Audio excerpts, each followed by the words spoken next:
Started. And so without further ado, I will pass it over to Kathleen Tesar, Associate Dean for Enrollment Management.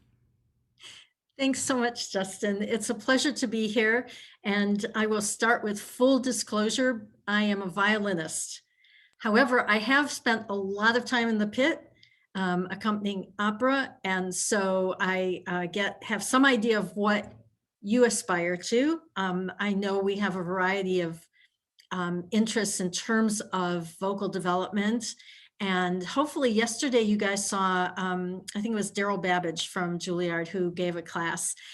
So my being here today as a non-singer is to talk to you a bit about the ways that applying to college, whether it's undergrad or grad school, is different than applying to regular college when you're not trying to be a music major or a performing arts major of some kind. So I have a presentation. I'm going to share my screen. I will not be able to see you while I'm sharing my screen. So like Justin said, if you just write your questions in the chat, we'll get to them at the end. So bear with me while I get to that PowerPoint and start the slideshow. So this is the title, Information and Strategies. So hopefully we will accomplish that very well this evening. And as Justin said, I'm Kathleen Tesar, Associate Dean for Enrollment Management at Juilliard, which means I actually oversee both admissions and financial aid.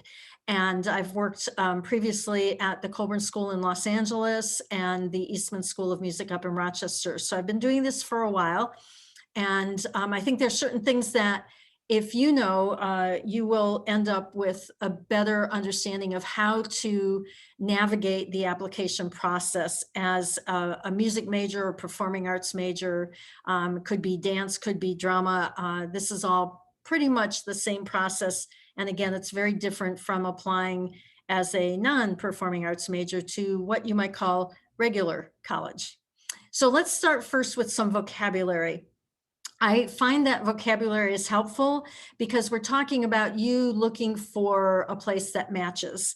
And if you have some baseline vocabulary, it makes sense to you as you go through your own personal search for schools. So we're going to talk about types of schools, types of degrees, and types of majors, which are actually listed in descending order of relevance. So when you start looking for schools, you might find these three general types, and this is very broadly sketched out here. This is not meant to be a rule or anything hard and fast, but to give you some idea of what you get when you go to a university. So university is very large, and within it are many schools. So you will find a school of theater or a school of dance or a school of music, but also a school of medicine or a school of dentistry or a school of nursing. All those things are part of a large university. And by large, I mean, 30,000 students, 40,000 students. Typically, you're going to be part of your own chunk of the school, whether it's the School of Music or Drama or the undergraduate college, but you're not going to have to worry about, the rest of the school unless you choose to do so. A college is smaller than a university, and so a college might have within it different departments, but not always different schools. Although I can think off the top of my head, like Ithaca College has a school of music. So right there's an exception to my generalizations here. But a college in this sense usually means a liberal arts institution. And liberal arts, if you're not quite sure what those are kind of the reading, writing courses. And so when you go to a college, you may be a music major, but you're a music major within a liberal arts curriculum, and that weights the curriculum towards academics. By contrast, a place like Juilliard is a conservatory, meaning we're independent and we're focused on the art form. And so you're going to have lots of performance opportunities. You're going to be taking classes with students of the same discipline, but you're not going to be sitting next to a biology major, nor are you going to be sitting at a football game. So you have to think as you're going through this process. And like I said, this is part of my talk is about strategy. So part of your strategy is to figure out where you're most comfortable, where you can get the training you need for your goals. If we jump down to the next level, when you enroll at the school, you enroll in a degree program. And the degree is the credential that you get at the end of your 4 years of undergrad or your 2 years of grad. So you come out with a degree. And in the undergraduate world, the degree names are very broad. And I've listed the 4 most common ones. You might find others. The Bachelor of Arts degree is a liberal arts degree. So you can be a music major within a BA program, but you're in a liberal arts program, and maybe 25 or 30% of your studies are music, but the rest are liberal arts. Similarly, the Bachelor of Science degree is mostly science. And you might wonder, well, why do I care if I want to study music? But what if you want to focus on acoustics or audio engineering or something like that? You would probably end up in a BS program. The 2 middle bullets here, the Bachelor of Music degree and the Bachelor of Fine Arts degree, are both professional degrees, and that's an official term. The accreditors use that term to indicate the inverse of a liberal arts degree. So in a BM or BFA program, about 2/3 to 3/4 of your studies are on your art form. So it could be your actual voice lessons, but it could be music theory lessons or music history or keyboard skills, piano type, not computer type. So when you're in a BM or a BFA program, you have a real focus on that professional training. And the real question to ask as you're looking at schools and thinking about strategy is, what sort of balance do you want between your art form and your other classes? As you can tell from my description, if you're in a BA program, even if you're a music major, you're going to have a lot of non-music classes as part of your curriculum, which might leave a little less time for the study of your art form.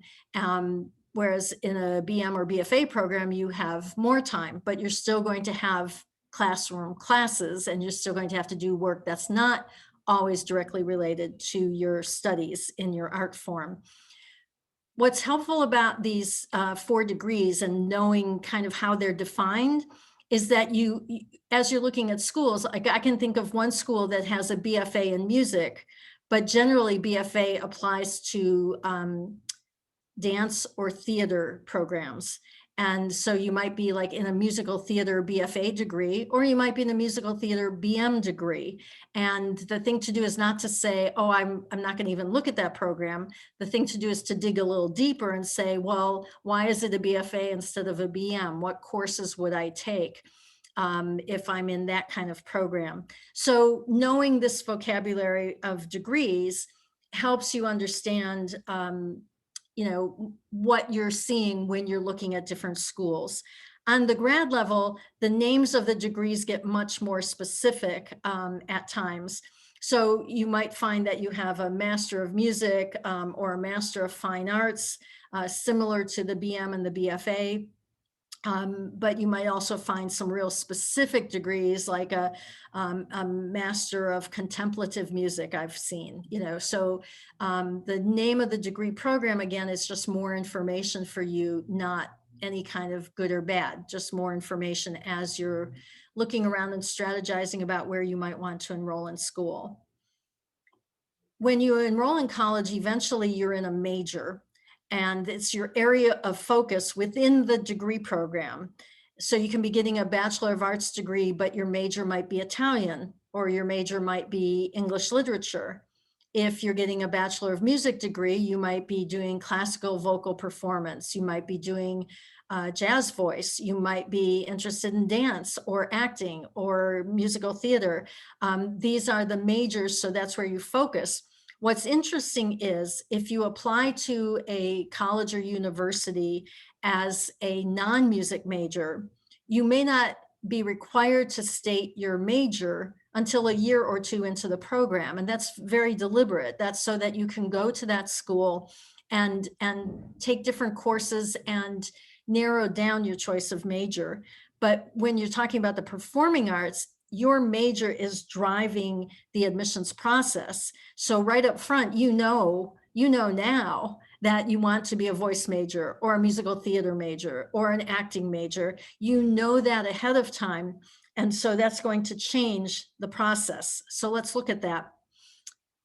This is like the 30,000-foot view of applying to college in general. You submit an application to a school.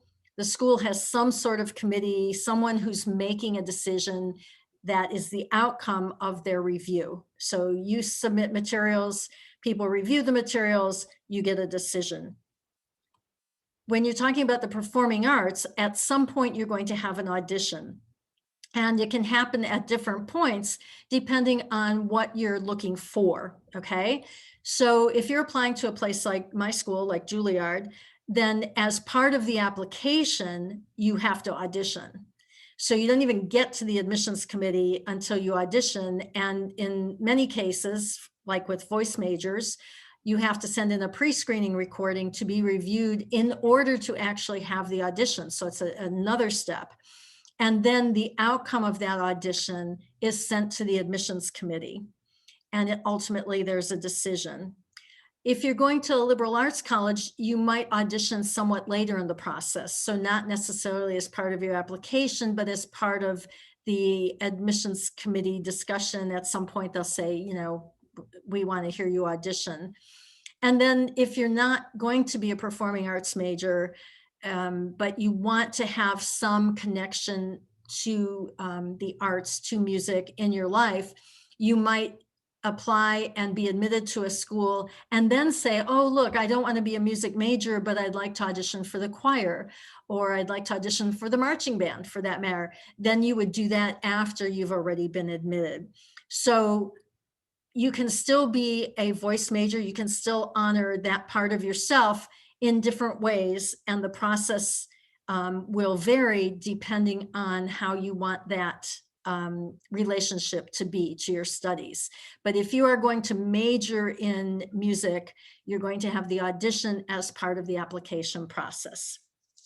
Okay, moving on, I said that the major drives the decision process. Now, if you're applying to regular college and you're not going to be a music major or performing arts major of any kind, all the materials you submit as part of your application are weighed by that admission committee, and they're kind of weighed equally. So the committee will look at your resume, look at your transcripts, read your essays, read your recommendations. Test scores may or may not be required, but in making the decision of whether or not to admit you, the admissions committee is going to look at everything more or less equally. But remember, I said that if you're a performing arts major, that drives everything. And so you get this, where the audition is the weightiest part of the process. And so the audition is going to come before everything. And if I jump back quickly to this picture, you don't get to move from application to admissions committee if the audition is not up to standard. And so once the faculty of your major determine that you're admissible, they send your application to the committee, which then reviews all the other pieces. So this says something about strategy. It says something about how you're going to focus your energies during this process. So if you're a non-music major, those academics are going to be very, very important, because colleges and universities are schools and they have their own academic standards. And these standards vary from school to school. You know, like if you've ever looked at a website and the school says our average GPA for an entering freshman is X or Y. That's because that's one of the criterion that the school uses to admit people. But because academics are important, your strategy ahead of time is focusing on achieving and keeping a strong GPA, taking some AP classes and doing well. If you're going to take SAT or ACT, you want to get a decent score. And the art form that you practice can bring extra value, but it doesn't necessarily weigh into the decision of the school, okay? If you're applying as a music major, again, it's different. And so as a music major, because of that weight of the audition. So let me jump back to my illustration. That audition counts for so much, okay, that you need to prepare for the audition, and that has to be your main focus. You want to have solid grades, because our job, every year when I sit in the admissions committee for many hours, I will say, we're looking at the applicant, and if we see like our top flute player has a 2.2 GPA, we don't think that person is going to survive academically, and there's no point in admitting an applicant who will fail academically, even if they're brilliant in their music major. And so you can't throw out the idea of grades. Oh, I'm a singer, I don't need good grades. That won't fly, not at any school that I know of. So it's important that you keep that in mind, but at the same time, you may not need to load a lot of honors classes or AP classes, because especially in your senior year, you're going to be auditioning and you need to focus on that preparation. To give you a little bit of a timeline, every school has its audition requirements on its website now, okay? And we generally refresh over the summer, but you can be a sophomore in high school and look at someone's website and see what the audition requirements are. But by the time you get to the start of your senior year, whether that's in high school or in your undergraduate studies, you should know what repertoire you're going to polish up for your audition. And generally, you're going to be submitting the application in the fall, and then you're going to be auditioning in the spring, like January, February. That's a rough timeline. So you don't want to get to the start of your senior year and say, oh, I better figure out what my audition pieces are, because you have to probably do pre-screening. You want plenty of time to practice the audition. You want to have that breathing room. So if you're going to be entering your last year before you apply for the next level of studies, then you should be spending this coming summer really narrowing down what your audition repertoire will be. And you'll be consulting with your teacher too about what makes sense, which leads me to my next little strategy to organize the repertoire.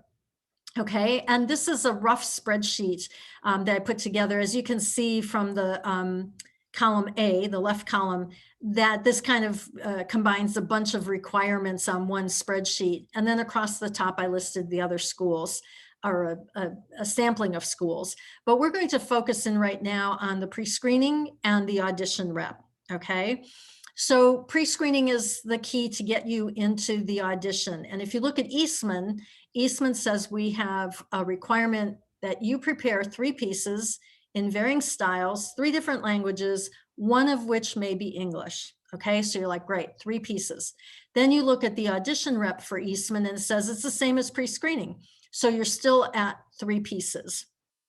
If you look at Juilliard, we're very specific, relatively speaking. So you have to have an Italian art song or aria, and it has to be from the 18th century or before. And you need an art song in English, and you need a third selection in any language. The good news is that the audition rep is the same as the pre-screening rep. So that's 3 pieces, and you add it together, and you've got 3 for Eastman and 3 for Juilliard, and it looks like you have 6 works to prepare. But if you think about it strategically, the requirements for Juilliard, which are more specific, equal the same as the requirements for Eastman. So Juilliard says an art song in English, and Eastman says 3 different languages, one of which may be English. So there you go. So in the end, if I look at this chart strategically, I'm thinking I only need 3 songs to be prepared, not 6. Okay, and so you go through this with all the schools where you're applying, you write down the rep, you strategize with your teacher. And when you're strategizing, here are some other tips. You don't want to choose the hardest repertoire, but you also don't want to choose the easiest repertoire. And I've heard faculty numerous times say, especially of young voices, Why are they singing that piece? Their voice is not ready for that piece yet. They should not have chosen that particular piece. So, you want to show yourself off. You want to choose rep that shows your strength and also that shows your versatility. If you choose 3 songs that are all in minor keys and are very slow and sad, you have not showed anything about your versatility. You've shown that you can sing slow, sad pieces in minor keys, right? But the faculty are hoping for some sort of contrast. And so you can talk to your current teacher or coach and find the repertoire that best shows off what you can do. And I use that term deliberately, show off, because the whole point of an audition is to show off. And I can't tell you how many auditions I've taken where I thought the point was to be perfect. And that's really not the point at all. And I can't, again, I can emphasize for you that faculty get so excited when they hear a voice that they want to work with, because they hear accomplishment, but they also hear potential. No one expects you to come in perfect, because if you were perfect, you would not be going off to school to study and get better. So what you need to do is to choose repertoire for your audition that shows off what you can do now. And the faculty then, with their experience, will say, I can take this person further. Okay, so you don't do yourself any favors by choosing the hardest or the easiest work. The other thing I can say about this, and this is where it gets a little nebulous, but it's very, very true. The faculty want to be touched. They want their hearts to be moved. And so when you choose your rep, that's part of what you're going to be aiming for. So not just a technically perfect 18th century Italian aria. That's wonderful, but what is the aria saying? And especially if it's not your native language, are you able to communicate what is being said in a foreign language to the people who are listening?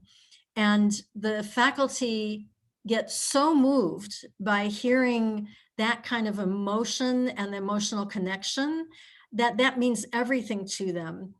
I'm often asked, well, what can I do to stand out? It's like, don't do anything weird. Do everything true, not weird. And so when you're taking the audition and the faculty are like, wow, that applicant really understands what that song is saying, what that composer wrote. And that person still needs to develop their high range or their low range or their breathing or something like that. They can fix all the technical stuff, but they can't fix the heart. And it's hard when you're nervous about an audition to remember that it's really about the heart. But once you can focus on that, it becomes much easier to audition. So having learned the rep in plenty of time before your senior year, what you want to do is practice the audition, not the rep anymore. So when you're learning the repertoire, it's a lot of woodshedding. It's a lot of, memorizing the words and getting the diction right and making sure your pitch is, where it should be and your rhythm's accurate and all these things that are the practicing the rep. By practicing the audition, what I mean is you set yourself up in different mock audition situations, and you challenge yourself to do the rep, perform it through under different circumstances. So as a singer, what if the room's really dry? It's the middle of winter and there's not much humidity. What if the room's really live? What if it's really dead? You can walk into any kind of space for an audition and you cannot be thrown by that space, by what you hear coming back at you. And believe me, I have been in places, I worked at one school where the auditions were held in a 420 seat concert hall, and the applicant would come on stage and the 4 faculty members were sitting in the last row at the back of the hall. That is very nerve-wracking because if you've never sung in a big hall, for starters, it's going to be uncomfortable. But then if you've sung in a big hall with an audience, and here you've got an audience of 4 and they're hundreds of feet away, that also feels weird. So you want to practice that. Find a hall, whether it's your school or whatever, and go in there and sing. I heard a voice faculty member say once that an applicant had recorded their pre-screening material in a church that was so resonant that the faculty could not tell what was the voice and what was the resonance. It was not flattering to the singer to be in a situation where the faculty could not really make a informed judgment on what they were hearing. But for you, you have to try different things. I auditioned myself once in a room where the faculty were like 3 feet away. It was such a small room, and there were like 5 faculty members.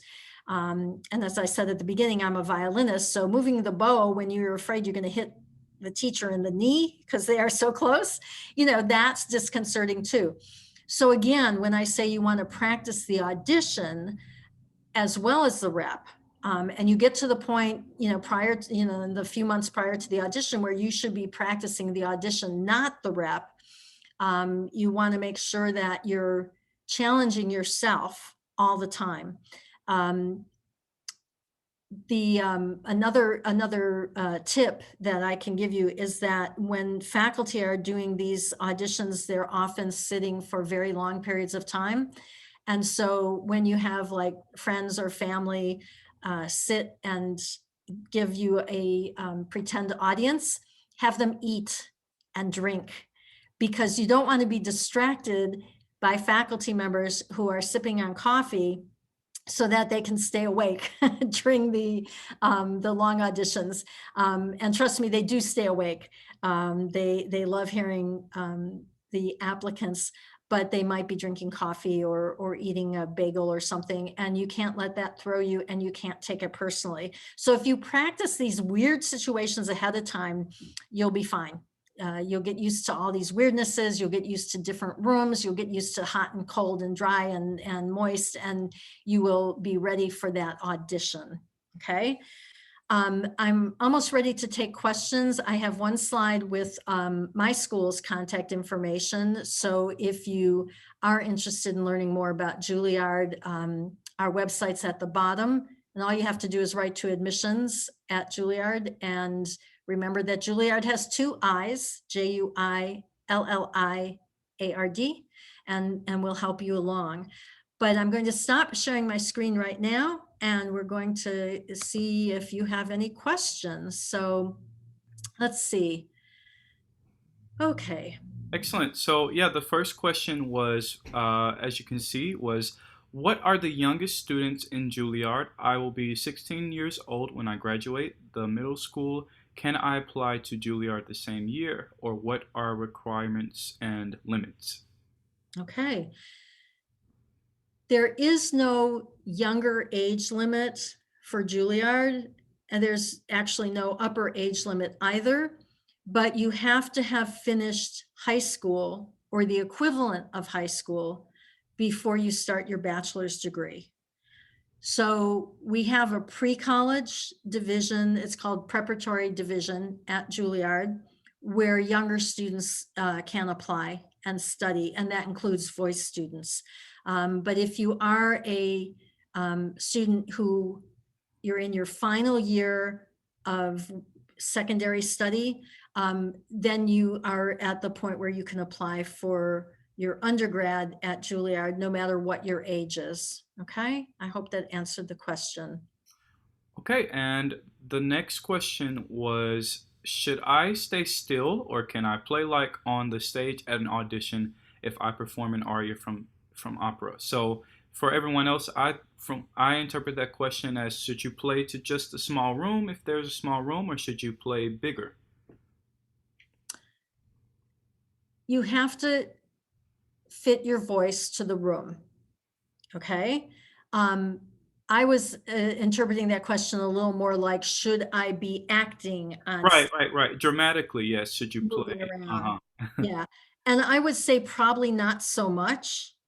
You really should be standing in one place, or maybe take a step forward or back, use your hand gestures, maybe turn this way or that way, but you should not be moving around the stage, because what you're auditioning for is a voice major, and the faculty need to know what your voice is. And then if you come to the school, they will put you into different roles and develop your acting chops. But if you are moving all around the stage, it will distract from their hearing your voice. So you're not auditioning for an opera role, you're auditioning your voice to be a voice major. And so therefore you would not be moving around the stage a lot. And particularly if it's a smaller space, there won't be any room to do that, okay? And would you recommend that there are a few participants who have reached out to me and said that some are looking at, of course, the undergraduate level, the master's level, and the artist diploma? Would you say that that recommendation is for all levels? Yes, Okay. yes. And the next question was, since the big move to video pre-screens due to COVID, is there a plan to continue with video pre-screens, or might there be a time when there is a return to in-person auditions? It looks like Juilliard is still in person for the audition round. So could you clarify about that? Mhm. First thing to say is that every single school has its own requirements, and you can look now, it's April. You can look now, but I always recommend that you double check back at a school's website prior to like September 1st of your senior year. So you might have looked in April and it said, here's what we require. It might change over the summer. So you want to double check, okay? So some schools require pre-screening to be video and some don't. For a while at Juilliard, we were requiring audio only because the faculty did not want to see the singers. They wanted to hear the singers during the pre-screening round. But we kind of gave up on that because people kept ignoring our requirement and they kept sending in videos. So part of the lesson here is follow directions, but we have gone to video pre-screening. This year, we did video pre-screening, and then we did live remote callbacks. And what we will be doing this coming year is going back to usual, back to normal, where we will have anyone who passes pre-screening come to New York for the audition in person.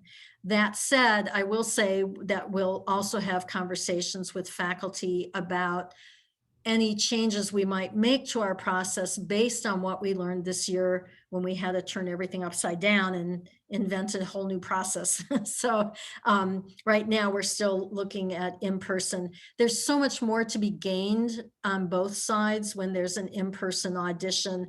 Just the connection between you and the faculty and you is very, very different. And plus part of our like callback rounds for some of our degree levels involves coaching, and that's much, much harder to do remotely. So, we want you to be there to work with our coaches and for our faculty to hear you. And so could you speak, and I believe, so someone just asked if fall 2022 entry pre-screening is by video, which you just said is yes. But could Yes. you speak a little bit more about the pre-screening process across the degree levels and how, I guess, that differs by repertoire requirements or, process at all? Mhm. And I assume this is specific to Juilliard. So you guys want to know what we do at Juilliard? Yes, yes. Okay. Almost all the questions are Okay. specific to Juilliard, yes. Okay, great. I have to say, I just love the whole voice process. Again, I've played a lot of opera from the pit, and it's one of my favorite things to do. So, all the applicants have to submit pre-screening recordings by the December 1st application deadline, except for our artist diploma program, and the deadline is earlier for that, okay? What happens with the faculty is we have wonderful technology now, and the faculty listen to the recordings. And we divide the faculty up because we usually have hundreds of voice applicants. And so the faculty split up into smaller groups. So there might be 3 faculty listening to 200 applicants and 3 other faculty listening to another 200 and 3 more faculty. So we've got these smaller groups, and they go through and they kind of rate the different applicants. And then my office in admissions, we put together like a preliminary list of here's how we're hearing people. Here's how we think the results will come out. But then all the faculty get back together and they go through and they're like, I don't know, a faculty member will say, I have worked with a student who's below the cutoff point. I think we should all listen, and the whole group will listen. So if there's a collegial feeling of, if that group of 3 faculty recommend the following applicants to come to the audition, everyone else agrees too. But sometimes they say, oh, but I would like to consider this person or that person. And so there's a whole discussion round that happens. And then those people get invited to the live audition. And like I said, the live audition has several rounds. Okay, so the next question was, are there standardized exams or competitions you like to see for people wanting to major in vocal arts? Are there specific qualifications of their teachers you like to see? So this is my standard answer. The things that you do as a singer, whether they're exams, competitions, if they make you a better singer, then you have gotten value. If they just run you through another competition, there's no point in them. We don't look at your resume to count up points like, oh, you get 10 points for going to this competition and 6 points for going to that competition. We don't care. We want to hear you in the audition itself. And the faculty will see your resume. I mean, they'll understand that you've done something or not done something. But there's another dimension to this too, which is that not everyone can afford the time or the money to do these things, to go to competitions, to take time off to, fly somewhere and enter a competition. And my feeling with that is always, you know what? Stay home and practice, because that's what's going to make you better. That's what's going to help you develop, do a better audition. So if you go to competitions and exams, you want to make sure that they're making you better. And if you can't do that, then what can you do to make you better? Okay, I think that's really, really important. I'm speaking as the second of 6 children, and I wasn't running all around the country taking, auditions and competitions and all that. I just couldn't. I was working every summer, even in high school. That's what I had to do. But I also practiced during the summers, and so that I think that's the best attitude to take towards these things. If you get caught up in, oh, I have to build up my resume so it looks really impressive. If you send in a pre-screening recording that doesn't make the cut, it doesn't matter what's on your resume. Okay. So again, it's all about the performance. It's all about developing those skills and learning your repertoire. So just to clarify though, because and also I guess this relates to the larger admission process that we've been discussing today, is there, and in response to the person's question, are there required standardized exams or limits as far as for admission, as far as ACT or GRE for graduate students, or is that a part of the admission requirements at all?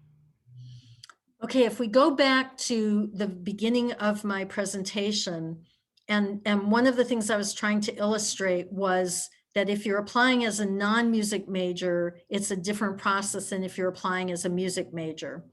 So standardized exams tend to live in the world of non-music majors. Although you're probably aware that because of the pandemic, a lot of schools have gone test optional. And generally, when we say test optional, we're talking about SAT or ACT tests.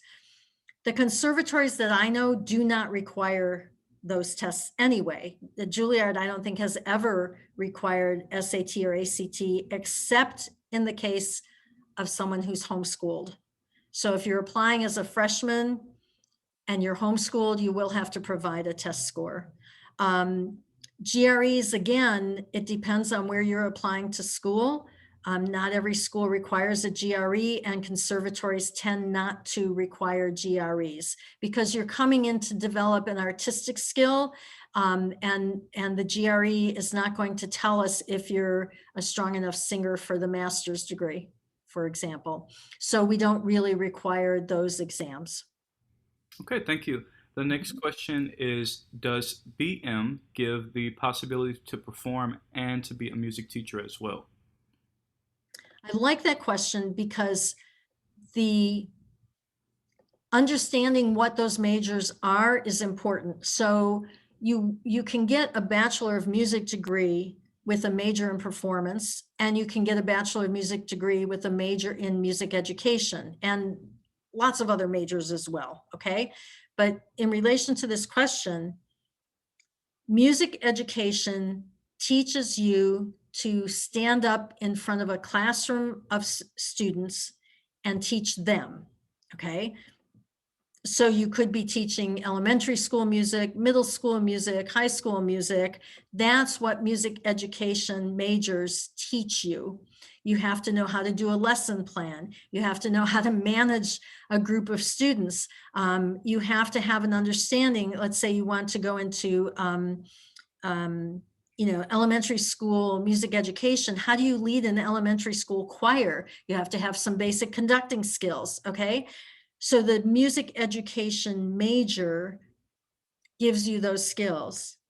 A music performance major teaches you to perform. And as a performer, you also are equipped to teach one-on-one lessons. So like many of you probably have a voice teacher, and once a week you go for a voice lesson. You can become that teacher through a Bachelor of Music degree with a major in performance, but that's very different from a major in music education. So I want to draw that distinction because music education is a real specific set of skills. And if you want to be a teacher in a school setting, that's really, really important to develop those skills.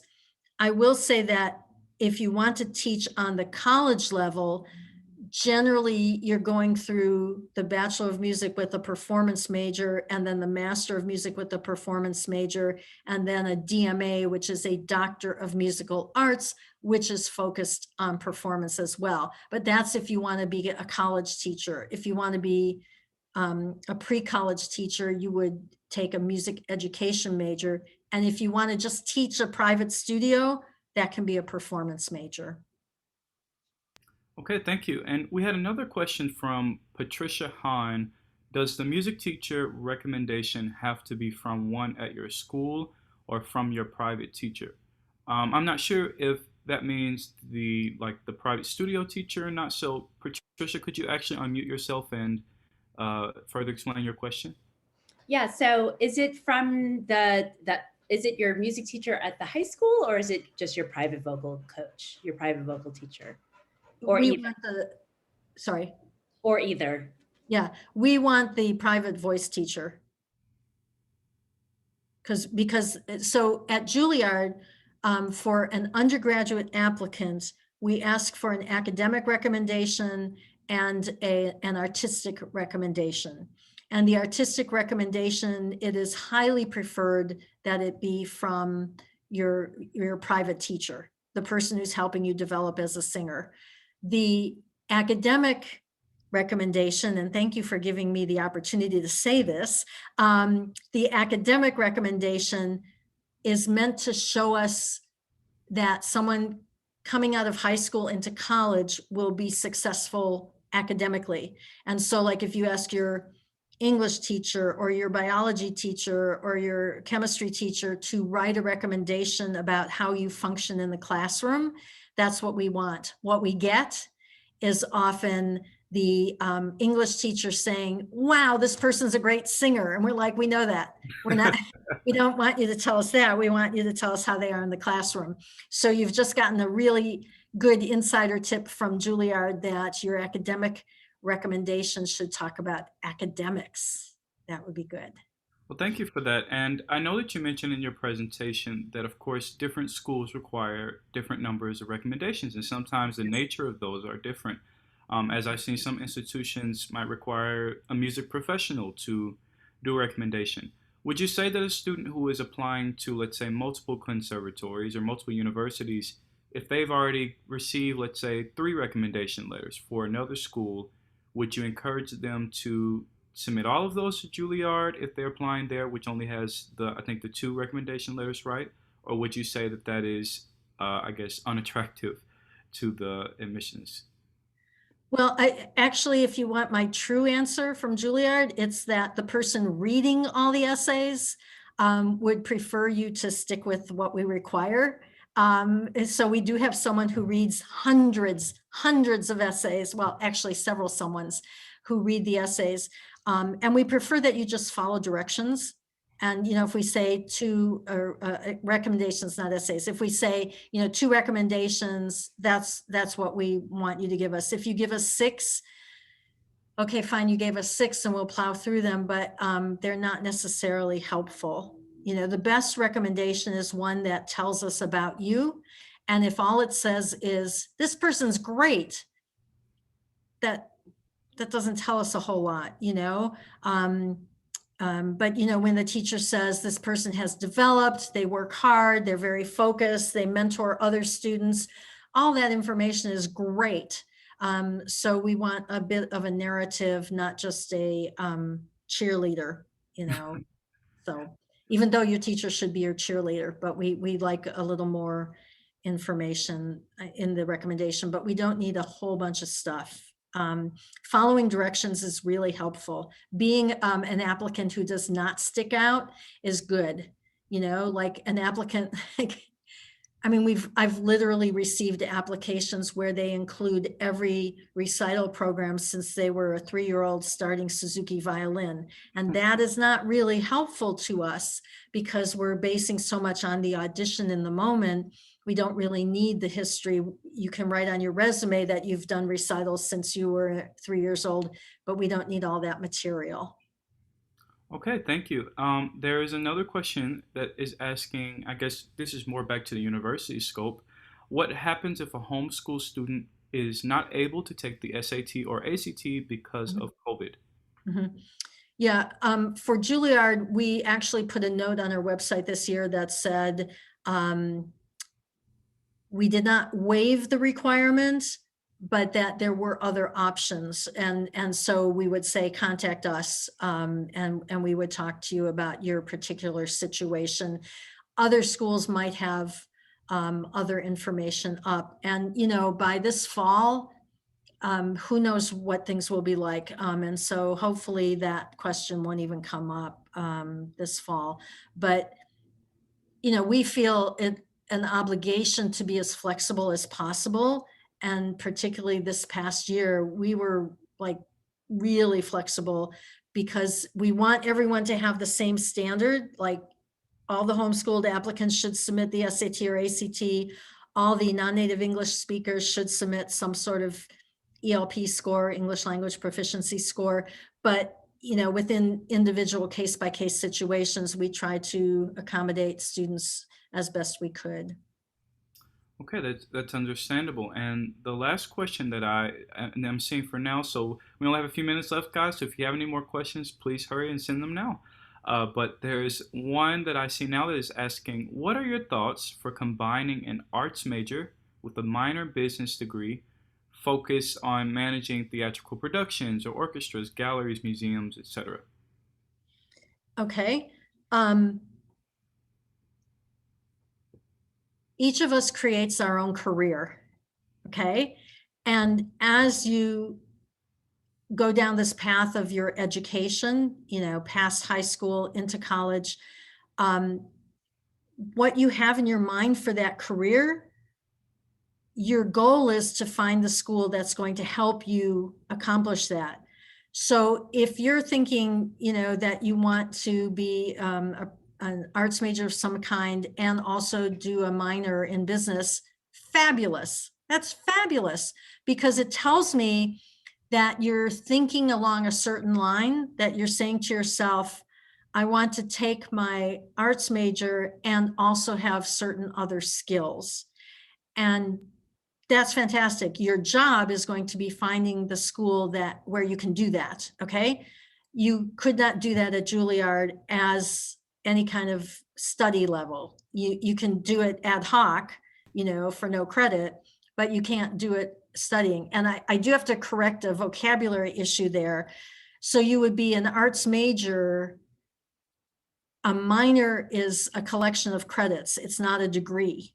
Okay, so you're in your degree program and the major is your area of focus, and to be a major you have to have a certain number of credits. To be a minor you need a smaller number of credits. For a concentration you need an even smaller number of credits.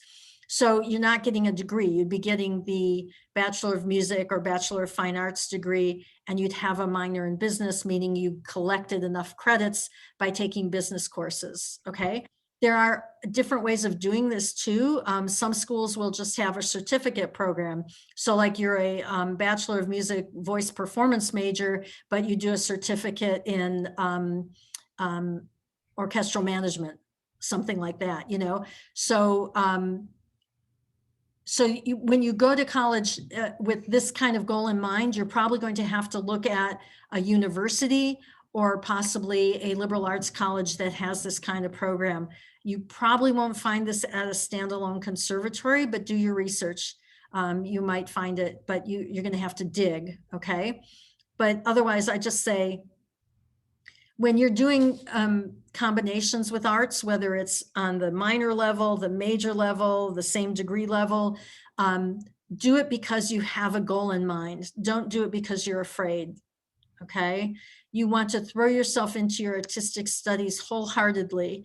And if you're spending half of your heart staying up late doing, economics homework, is that really the goal you want? And if you know why you're staying up late doing economics homework, then great. But if you're doing it as a backup, you're not going to have your heart in it, and it won't get you where you want to be, okay? But I just want to say, go for it, because it sounds like you've got something in mind. And I think that's what you should pursue. All right. Well, I just received another private message, which is asking, so this is another Juilliard specific question. In relation to the pre-screening process, you said that the audition is the same as pre-screen repertoire. Could you talk about that a little bit more? Mm-hmm. So we have on our website the requirements. Would you guys mind if I shared my screen and showed you how to find all this? Would that be okay? Quick screen share? Yeah, go ahead. I think you should have permission there. Yeah. Yes. Okay, so let me leave this. Exit. There we go. Okay, let me go here. Let me go to Juilliard.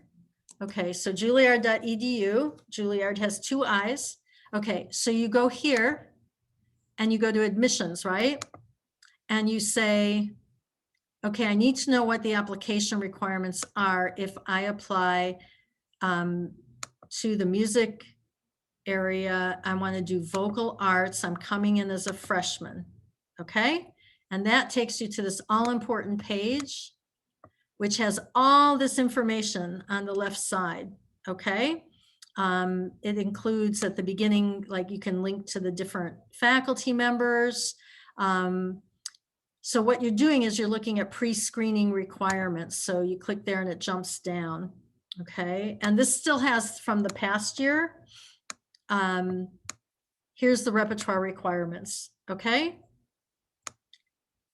So it's 3 to 4 songs. The fourth one is requirement if English is not your native speaking language. We want you to sing something in your native speaking language because that helps the faculty understand more.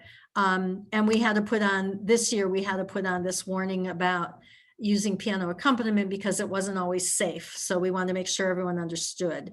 But basically, this is the requirement, okay? Then if you jump down to auditioning, and it talks about repertoire, and here's the requirements, and they're the same thing, right? And then we add this last thing, and that, again, this was an innovation because we were not able to have auditions in person, and so we had people record some spoken answers. But basically, you see, this is the same requirement as we had for the pre-screening.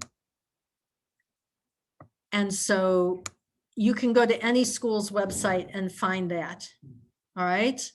If you're a grad student, you would go through the same thing. You would say application requirements, I want to do music, I want to do vocal arts, I'm going to apply to the master's, and you get a different set of pre-screening requirements. Okay, so I wanted to show you that. There you go. So here, there are 6 requirements, okay? And then you would jump down to the audition requirements and see what those are, and it's essentially the same as before. I don't know if that answered the question, but I wanted to make sure you had a way to navigate that. Yes, thank you. And so, oh, well, they were messaging back and saying that since the repertoire requirements are the same, does that mean that all 3 in the undergraduate case or 6 in the graduate case are performed in person as well in the live audition? If you, well, you record the pre-screening, the faculty review it. If you're invited to the audition, then yes, you would perform those pieces in the live audition. Okay. All right. And so the next question was, any advice for talking with parents who don't approve of majoring in music? Yes. I actually wrote a book. I co-wrote a book. It's called College Prep for Musicians. And it has, I use it to prop up my computer. It has 16 appendices, and one of the appendices lists all kinds of music careers. You would be amazed. I mean, music careers where, as my co-author said, you put the word music in front of any career.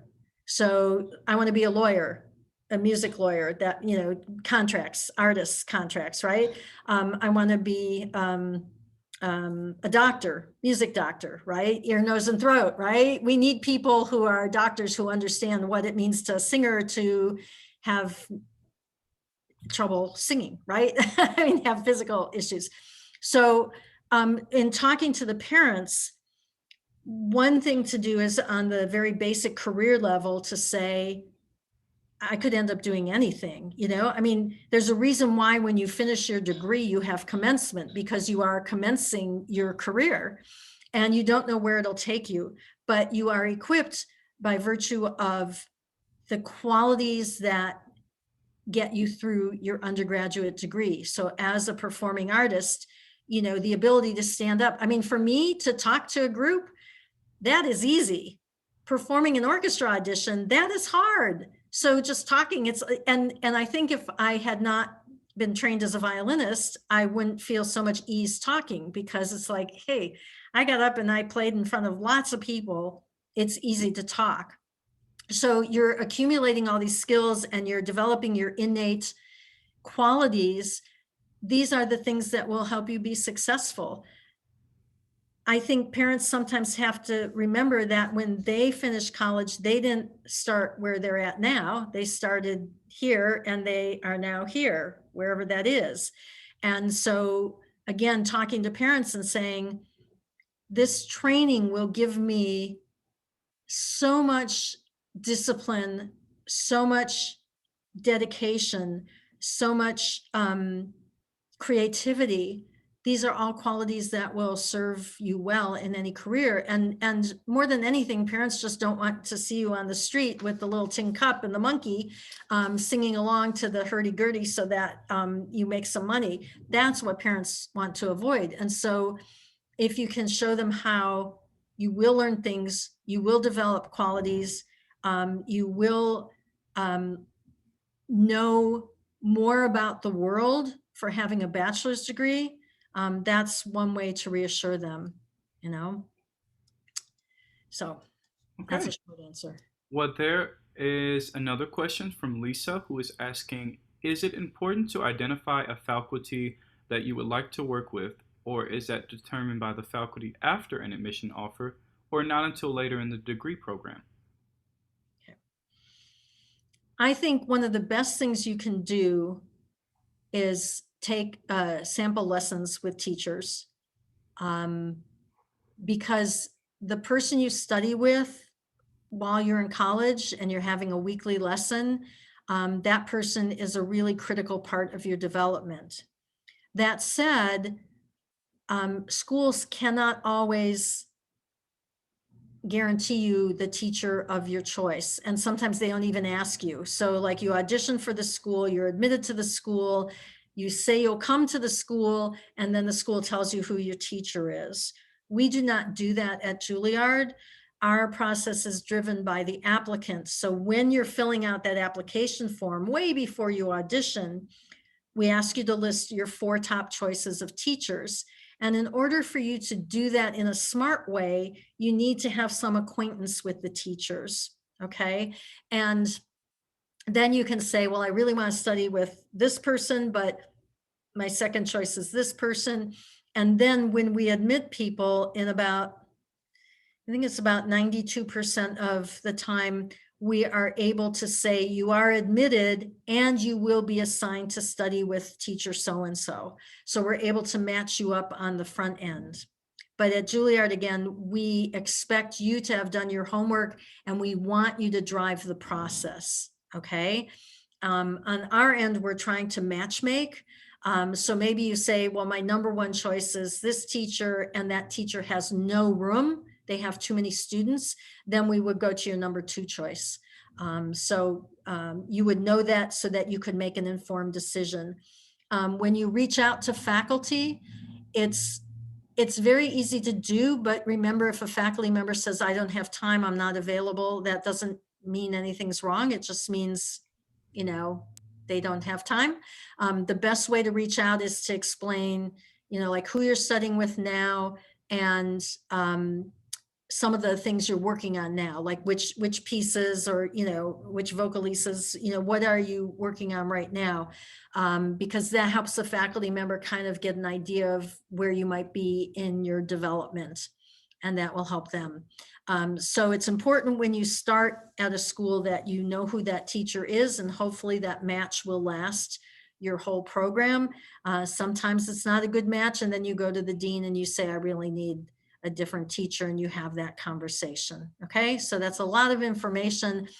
If you are under-resourced and you cannot afford to pay the teacher their lesson fee, ask the teacher if they give a discount or if they can waive the fee, but only do it if you truly have need, because it's like going to a doctor. You know, the teacher is a professional and they are giving you their time, and they should be compensated for their time.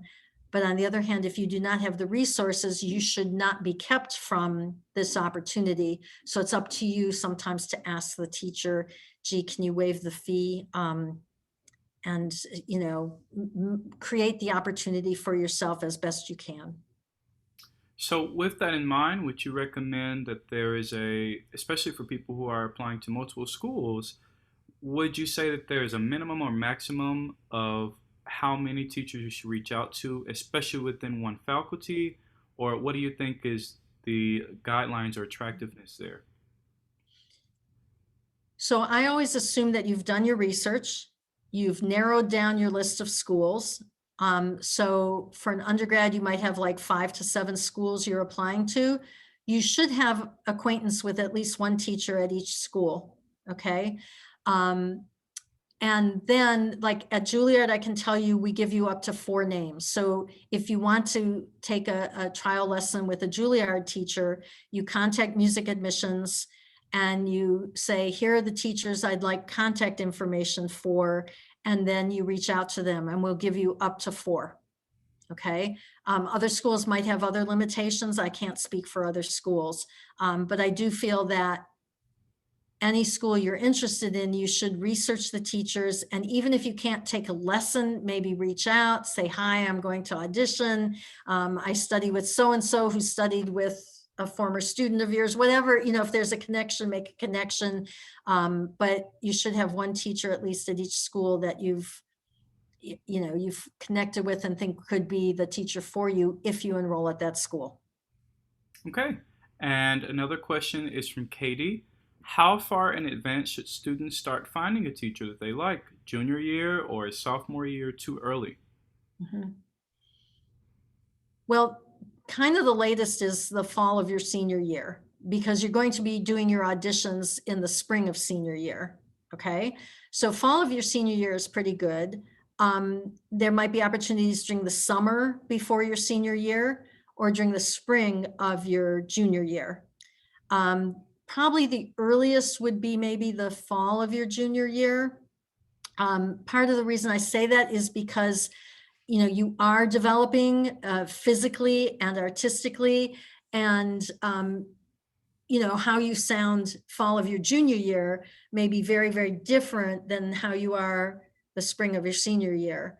On the other hand, I know a true story of a student who went as a sophomore, took a lesson with a teacher. This was a violin student. And the teacher was like, yeah, okay, work on this, and was not impressed, not impressed, but, kind of lukewarm. And then the student came back the fall of their junior year, and the teacher was like, oh, they listened to what I said. They've improved.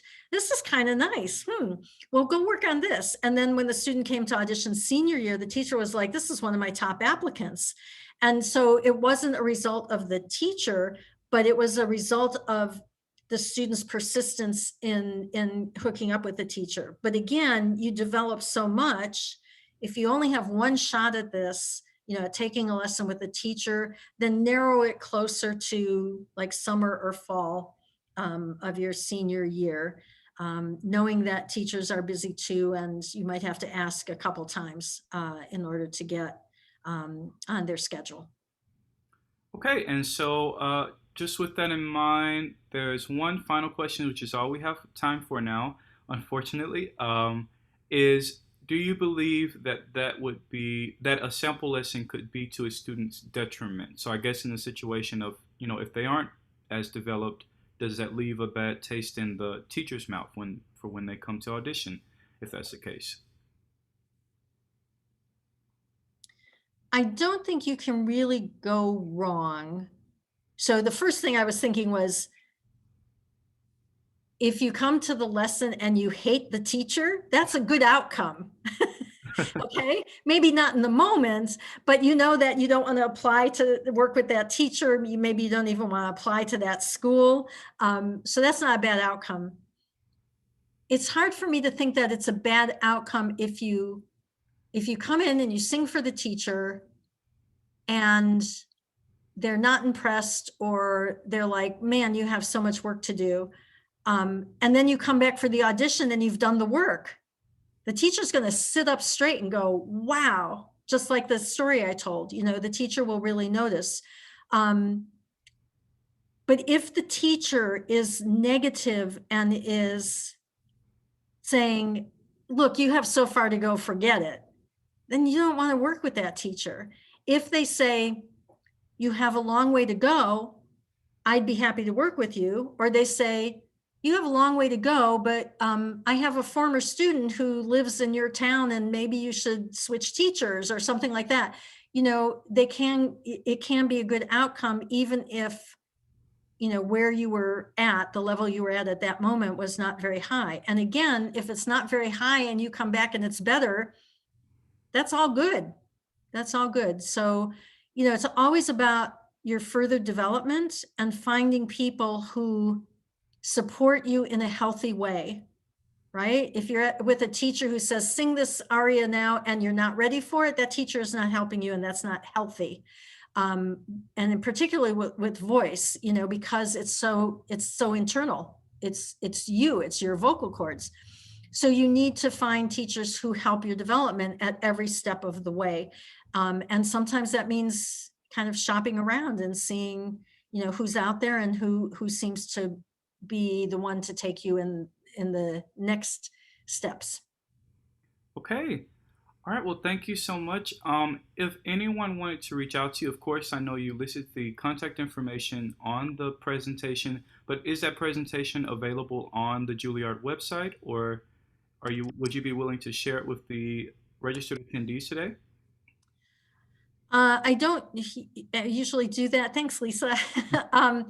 Here's the general admissions email, and pretty much everyone who answers that email can help you. But if you want me specifically, then just write to that address and just ask for me. And that's my name. Okay. So I Okay. think that's the best way to do it. And Justin, I want to thank you. You've been fabulous. Oh, thank you so much. Well, I hope that everyone enjoyed it. We've had a lot of information that has been thrown at you, but the good news for you all is that this video will be available in our online video library for subscribers. And also, I encourage you all to check out our certified artists and our listing on the website as well, because we give the opportunity for you to connect with schools and to try to set up those lessons, try to set up those first impressions that are so important. But I hope that everyone is taking advantage of the expo and enjoying it. Thank you so much to Kathleen Tesar, the Associate Dean for Enrollment Management at the Juilliard School. And I hope that everyone has a great night. Thank you so much. Bye-bye. Thank you all. Bye-bye.